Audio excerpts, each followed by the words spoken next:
ॐ कृशधरी महाचण्डी मुक्तकेशी वलिप्रिये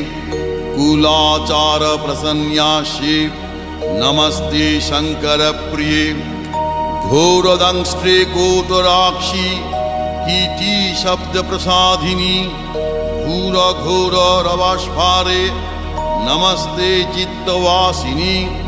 बंधुका पुष्प शंकाशे त्रिपुरे भयनाशिनी भाग्योदय समुत्पन्ने नमस्ते वरवन्दिनी